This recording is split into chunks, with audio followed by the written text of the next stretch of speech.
We can get into it. Let's do it. Do it. I'll do it. You I'm do ready. it. I was literally rehearsing before this. Okay, let's go. Welcome back to the Best of the Mess with Joshua Smith and Alex Chidiak. We are your hosts for today. Please tune in. Have a good time. Joshua, how are you? No, I am fantastic. Thank you. I like how you elaborated it as well. You went a little bit I deeper, did. but I went deep. expressive. That's Yep. great. Yep. I'm getting the hang of this thing. It's so good. How are you feeling about it? Let's talk about this. We've done a few episodes now. Yeah. How are you feeling Uh, about it? I'm not gonna lie, when we're not doing it, I don't want to do it. And then when we're doing it, I want to do it. Like that's just how it feels. I'm like, this morning I woke up, I was like, fuck, like I want to talk to Josh, but like I don't know what we're gonna talk about, and it's gonna be recorded and I'm gonna get stressed. But then we're doing it and it's so chill and it's literally like we thought it would be. So I mean, like we can plan things if you want. We can have a plan. I think as we get further into things, we can have a bit of a plan. But yeah, I'm like we find best of just improv. So let's go. true. Yeah, I'm also keen, like once we get some listeners, obviously we've not released anything yet, so we can't get any feedback, but Zero I'm listeners keen to as of know, right now. yeah. I'm keen to know like what people wanna hear about, the kind of Hmm. questions that will come up. Because I guess we speak about some different stuff not expected. It's not really a podcast about gym and football, is it? So It's definitely not a podcast about gym and football. If that's what you're tuning in for, you're in the wrong place. You're in the the wrong wrong place. place. After our last one, I was like, yeah, that was mad. That was wild. I What's on know. your mind? Like, what's on your mind at the moment? My mind at the moment, I mean, nothing like the last one. I don't Mhm. think that was, what I thought would come up when we spoke. Just in general though, let me have a think. I've still got the same mindset of the last one, so I'm like, think morbid thoughts, but no, we're not I going there. mean, I mean, go wherever. Like, go wherever. I'm interested to hear about your ideas on like side hustles. The side hustles. Yeah. Well, I think that they're cool. I think they're little side projects that you can get Mhm. onto. I mean, I've got, absolutely zero skill in any of the things that I'm trying to side hustle with. And I am using my D-list celebrity fame to Hmm. to get people actually keen on, like I feel like people are buying, how people say sex sells. I Yeah. think lobsters sell, you know? Like I've changed it to lobsters. Like legitimately that bloody costume is like, I get fans giving me pictures of lobsters and Good. asking and just saying that they live for my lobster content. And I'm like, this is not even, I'm not even trying to do that much with it, but Yeah. but we're For making the context, sales. Yes, for for context. context, for context. For context, Mm. I've been using my lobster costume in many of my little side hustles that I've used with them. The most recent one being the market. Hmm.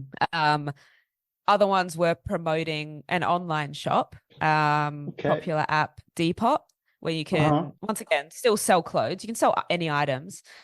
But yeah, got into a lobster costume for that, and we're just popping it out. We like I'm getting sales, and then people are messaging me being like, "You're my favorite player," and I'm like, "Oh, that's not my jumper, but thank you."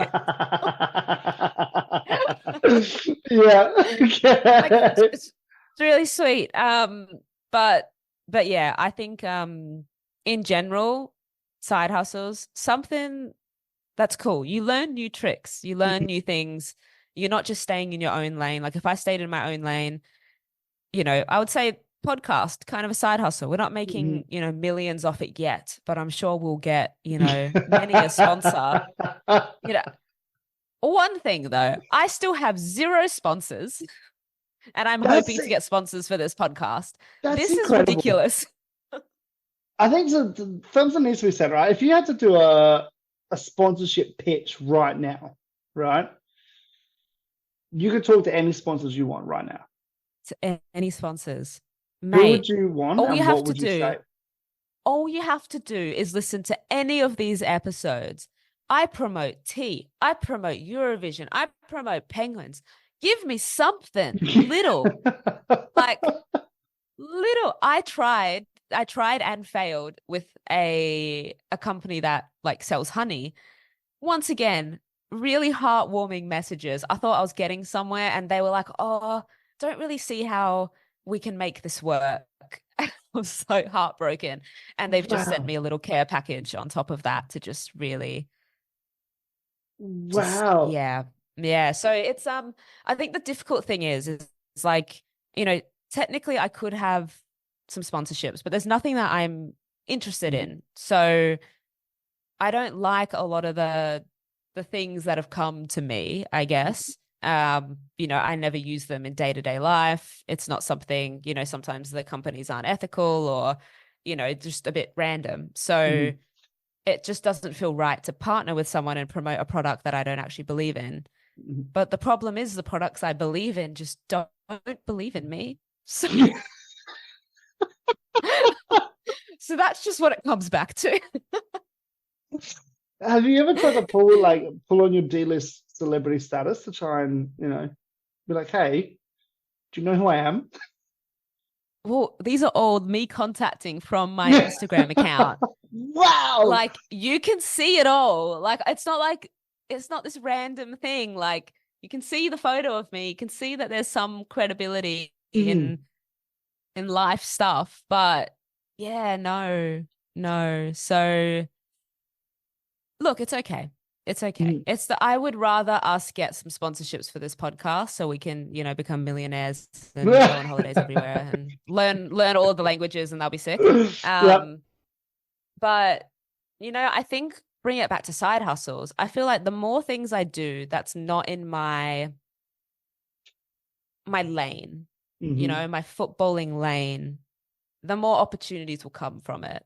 Yeah. Like, so I feel like I got to get out there. I got to sell myself to the public. I got to convince people that they'd want to work with me. I'm a little Hmm. bit erratic, but I'll Yeah. do the weird stuff. Like, you know what I would friggin' love. Like, let's talk about the promotion of the A leagues for a second, right? Okay. Not great. It's not great. All you have to do is be like, hey, Alex, like, we want to, just brainstorm some ideas with you. What do you think we should do? Mate, first of all, get every team a mascot. Second of all, the song that they, spent a lot of money on getting for the A League, which is a really cool song, and I listen to it all the time, like called Real Nice. There's a film clip to it, and it has, I think Jada's in it, Marco Tilio's in it. It's cool, got some footballers in it. Redo it with all the mascots in the league, and then have players that are coming in and bopping about, having a good time with these mascots that will promote the league in a really weird niche way. Like we got to get all the weird people out there being like, you Why? know what, this seems fun because it's fun. Sport is fun.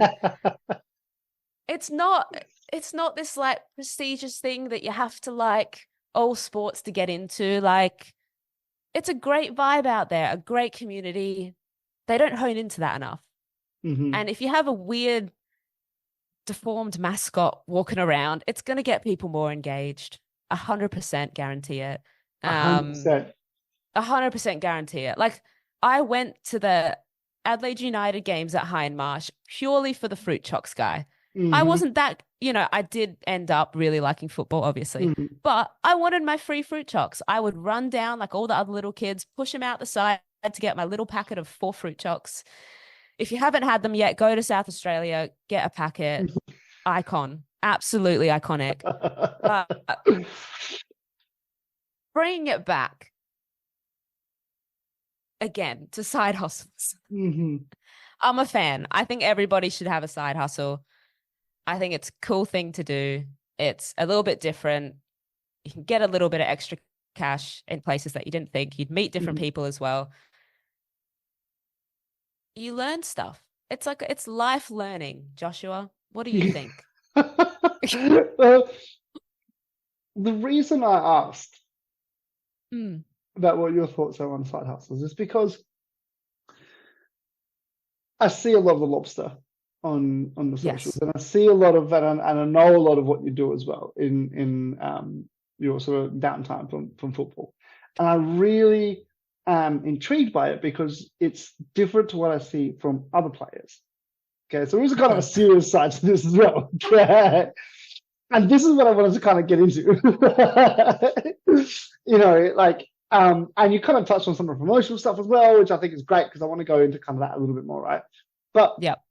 you know, outwardly, I tend to think there's an idea that you're an elite professional footballer, right? Or if you're an elite, athlete of any sort, you train and you rest and you compete. And that's it. You train and you rest and you compete. And what you show is that you don't just have to train and rest and compete. Actually, you've got a lot more activity. And sometimes, you might hear of players studying or getting degrees or getting certificates or whatever, which is a fantastic initiative and which I think is great, which should be done, further study Yeah. and post-sport stuff. But I don't tend to hear a lot of players who do other stuff outside of their core. They might have Mm. an apparel line here and there, and that kind of goes up and down or whatever. But I don't tend to hear a lot of it. And what I'm more interested in is like, what is your reason for doing just all these things and for, say, partnering with different places? We've talked about you going to prison before, and wanting to just do more things, and not necessarily about the side hustle from a money perspective. You do it because you Yeah. enjoy just being out in the community, you know. And so that's what I want to hear more about. We can go deep on it, whatever, but promotional side of things, like branding, because what is really interesting is that you do have a profile. Mhm. Now, however you want to measure that profile and an influence and an impact, you do have that, and you are recognizable, and you do have a brand. So how do you think about like combining the three? And do you kind of think about, oh, this fits in with what I would, want to be seen to be doing, or is this like, this is just me doing my thing? And then what advice would you provide to other players out there that are probably hiding away studying? Not that that's a bad thing. That's a bad Yeah. thing. But they actually want to get out there and do more stuff. You know what I mean? Like that's what I was kind of thinking about it. Yeah. I mean, I think a lot of it does stem from, when I was younger, thinking, okay, this is the life of a professional footballer. The ideal scenario is you get to a club. For me, it was get to a club overseas, you train, and then, like you said, you rest, recover, you do the same thing the next day, and you just do that on a repeated loop. And I thought, that's what I was working towards. I was working towards that lifestyle. And then I got that lifestyle pretty early on, and I was bored.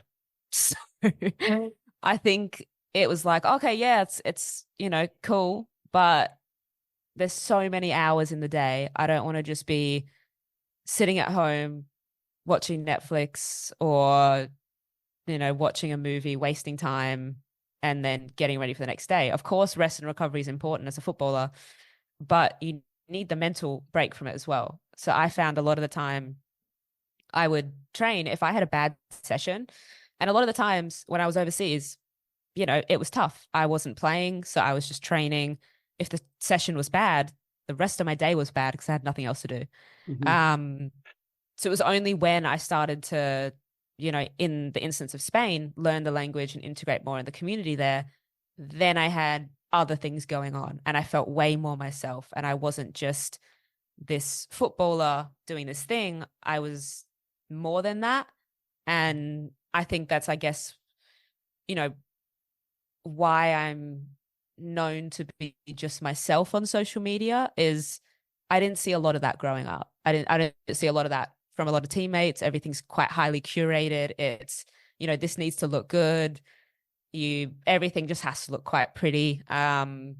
If you're it was known quite a lot in the A League that, on all your days off, you just go to the beach and you chill out and you have, whatever. Those are the things that you would see. You don't see, or you hang out at a cafe all together and all of that kind of stuff. You don't see people doing different things and getting out into the community or things that they're passionate about. And, you know, all these players, they've got other passions 100%. They're just not necessarily showing it. So I guess when I have the opportunity to do that, I want to show it in, you know, my version of it, to be like, well, yeah, you can still be a professional footballer that turns up and gives absolutely everything in a game. And then you can switch off from that and be yourself and have a life as well. Which is something that I struggled with a lot when I was younger. I thought, no, I need to be so serious all the time. And, you know, if you watch a game of football, you need to be analyzing it, and everything, like all the books you read have to be motivational, and like you get to get some sort of insight out of it. And, you know, it became, I guess, obsessive. Like I was constantly obsessed with like bettering myself. Where in reality, when I stopped doing all of that and started having a little bit more fun and being more me and getting in touch with the things that I really, really love and the people that I love, and doing things that are different, and them getting to see me as more than just a footballer in this little box. Yeah, the amount of things that open up to you is insane.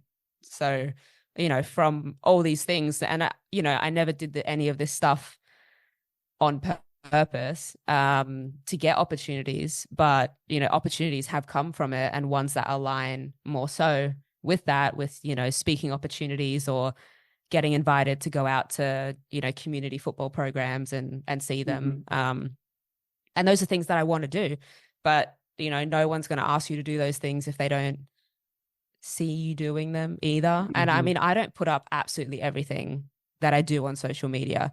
You know, most of the time I'll just speak about them on platforms like podcasts or in interviews that I do. But yeah, every Thursday I go out and volunteer with the Big Issue Women's Street Soccer program. I've got a few things this week to do with International Women's Day that have popped up as well, which, you know, likely won't end up on my social media. Yeah, just a bunch of little things that, you know, you come up and you get to have from those experiences.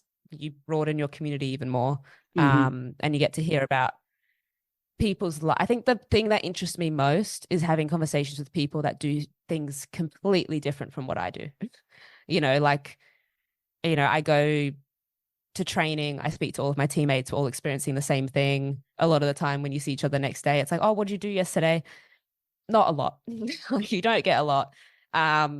Whereas when I am out in the community and, you know, they're doing this as like a little side, it's their version of a side hustle, like just getting to go out there and play and kick a ball. It's not their full-time job. It's not, you know, anything that's super connected to them. So then I get to hear about their life and what they've been up to in a very different sense. And I'm like, that's really cool. Like, you know, it just opens you up to different conversations and different perspectives. And I think I need that. I need the human connection after essentially being really like isolating myself to begin with when I was younger, and then in turn being isolated overseas for, you know, all the years, I guess, that I have been. It's, yeah, I notice the difference. And, you know, I also notice I just train and play with so much more freedom, because I'm just like, I don't have to be this super, like, you know, I am a very professional footballer. Like, you know, all the things that I do. But I don't have to act the way that fits that mold, if it makes sense. So, you know, some people might look at me and be like, you're so goofy, you're not serious or whatever. If you knew me when I was like 14, you'd be the complete opposite. It was like, I was this ridiculously driven kid and didn't have a lot of an outside life. Like, I put everything into that. Like, that's not that fun. The whole point of playing sport is like hanging out with your mates and getting to do a thing that you love. Like, you know, yesterday I got to play with one of my best mates in BD Goad, who's literally becoming a doctor, and she's not played for the past 9 weeks. And then she comes and friggin' nearly gets a hat trick yesterday. Like, man, if I had to pick a player that I'd want to play with for the rest of my life, it would be BD, 100%. But like, she's, you know, she's going off and doing something that she's passionate about, which is becoming a friggin' doctor and still managing to be a professional footballer. Yeah, insane. But the whole point is getting to enjoy it at the end of the day. And we've touched on this before. I want to enjoy my career, Mm-hmm. and I fully think that I'm doing that right now, 100%. Like I am smiling constantly. Like even if it's a bad game or I'm not super happy with a training session, I'm feel super close to a lot of these girls. And win, lose or draw, like we've got each other's back, and it's a nice feeling. And that's, they value you for more than just Mm-hmm. you as a footballer.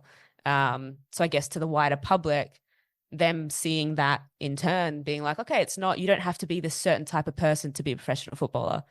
You can be who you are. If you really want to do it, you can go and do it. Mm-hmm. I mean, yeah, some people will be like, well, no, not everyone can just do it. Like, yes, there are barriers that come with it.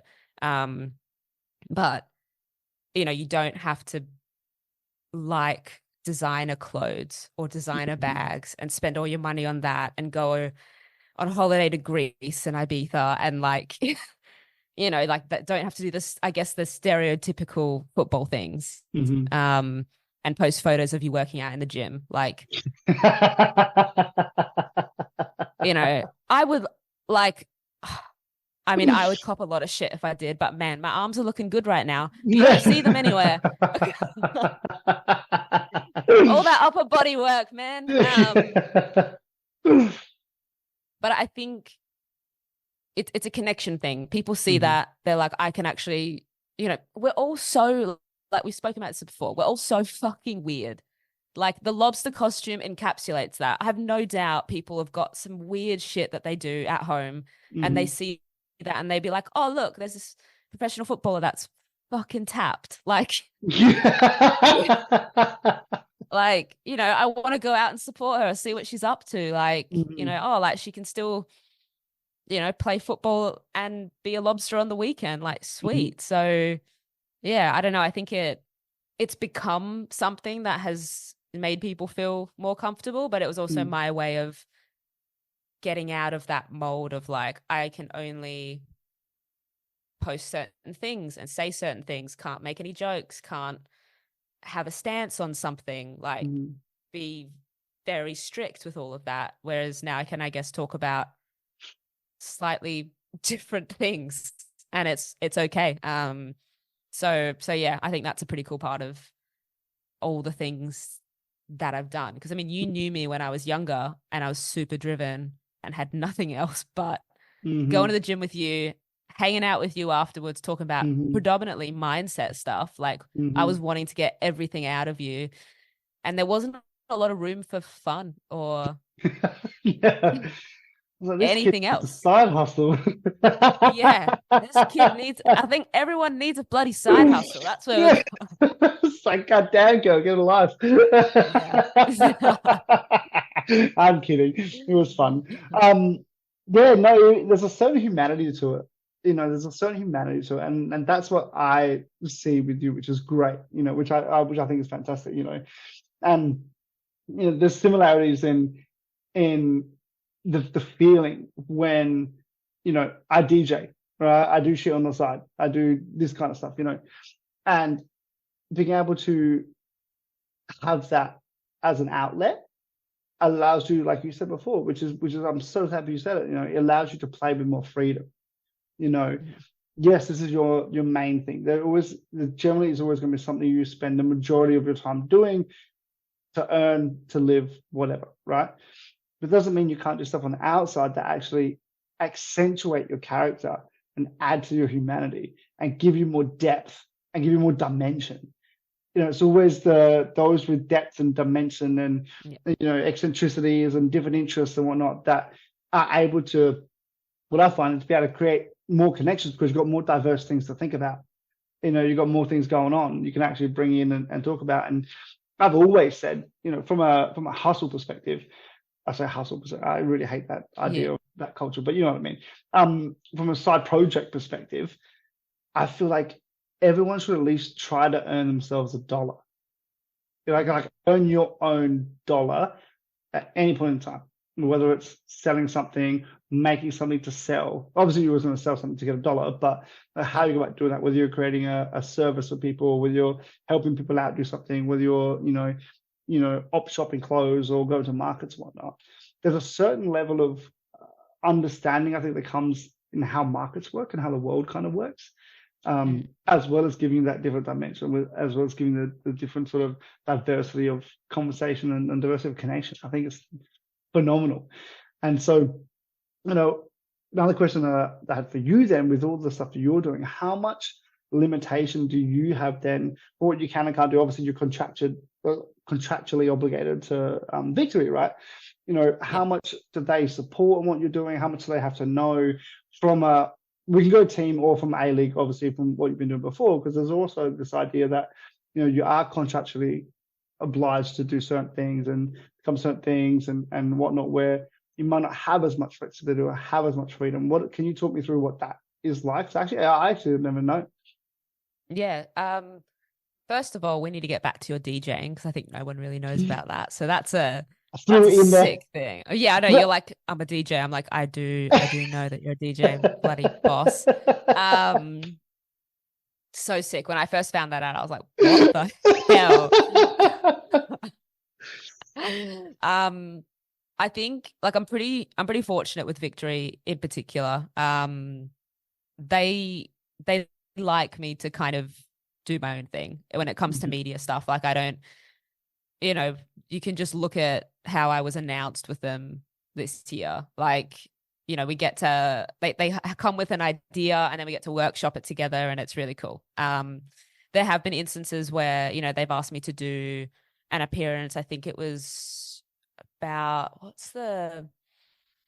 it's like a horse racing event, which I'm not really pro horse racing. So I think it was Melbourne Cup Day or something. They wanted me to go there and be on Channel 10 and, dress all fancy and promote the horse racing. And I was like, can I please respectfully decline to do this? And they were super chill with that. So I think it's more now becoming common that, players can. I think in the past, clubs were quite pushy and like, no, you need to do this.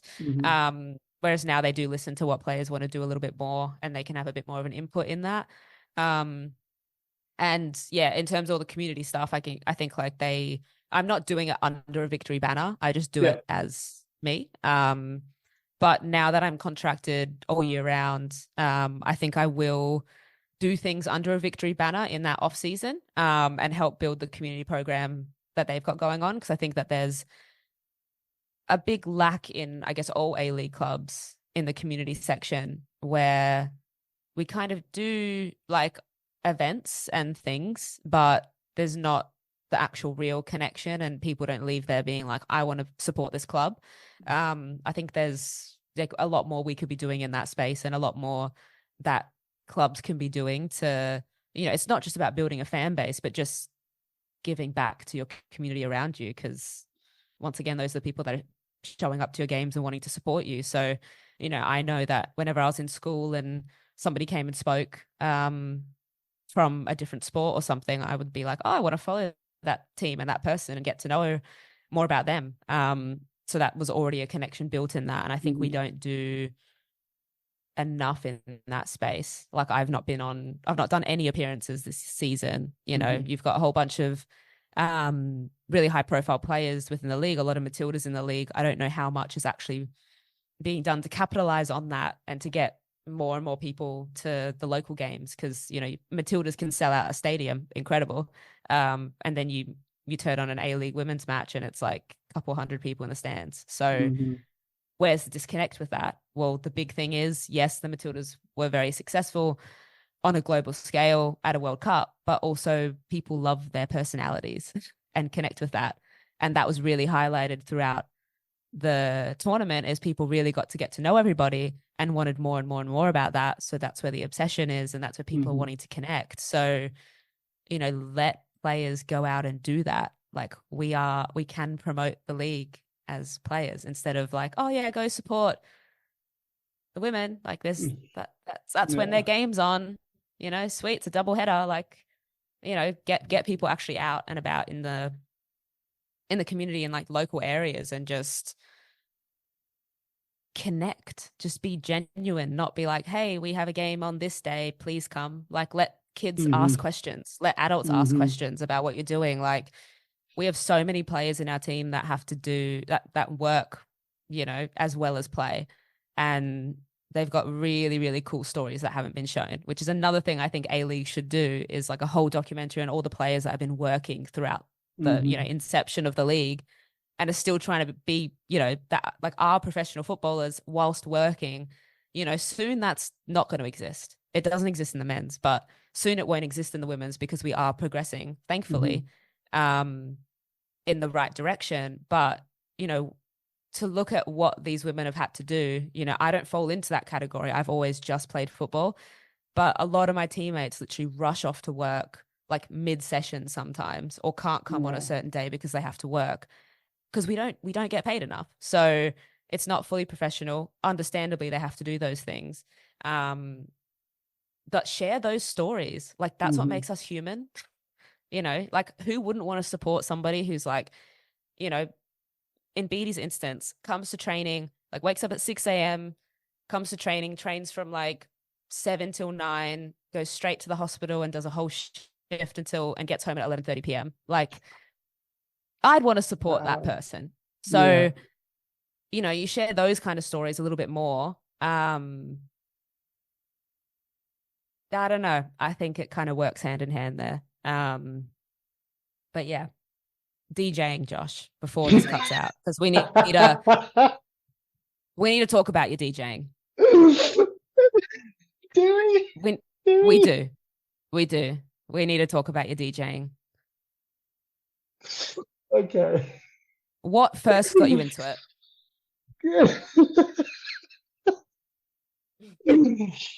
Just to wrap up what you were saying first, just to wrap up what you're saying, Okay. we are going to share some of those stories. Is what we're going to do True on that. Yeah, we can do best that. of the mess. All right. So if you're Yeah. listening now and you think we're just saying people should share stories, we're going to be doing that.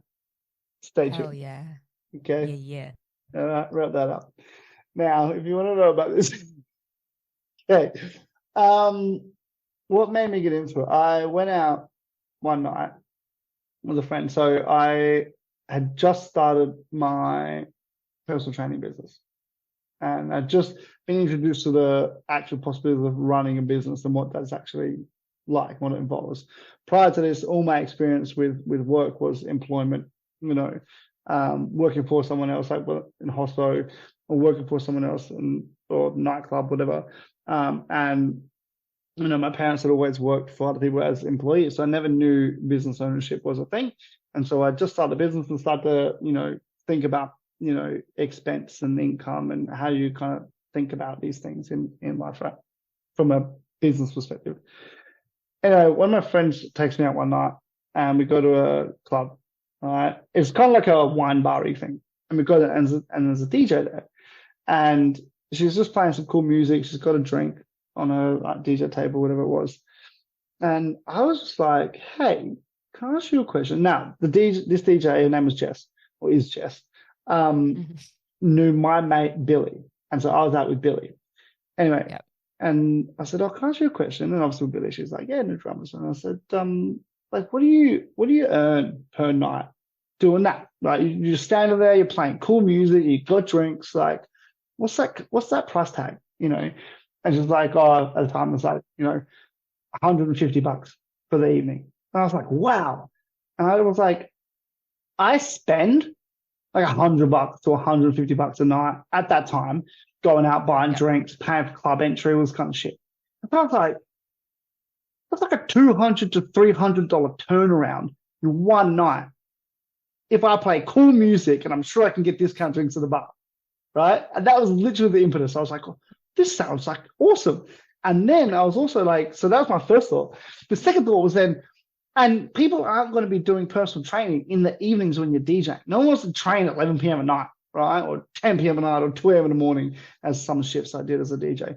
And I thought, well, this is prime money making time. I can just be earning money throughout the whole day, right?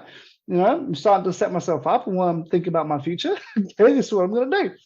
So yeah, so I asked her how to get into it. She gave me her business card and said, "Oh, I'll give you a call." So she wrote down the name of the company that she worked for. So I know her business card, but Yep. I gave her my number and said, "Cool, whatever, like contact me, whatever." But let me know about upcoming. They ran DJ courses. And anyway, I didn't expect anything from that. Went out, had my night. It was probably a day or two later. She actually texted me and was like, "Hey, Josh, just it's Jess from the office, and we've got a DJ course coming up. If you're interested, you set it up the other night. So if you want to do it," and I was like, "Let's do it." It's a skill that I don't know what it involved. I didn't know anything about equipment, anything about setups, anything about beat matching, anything to do with music except how to listen to it.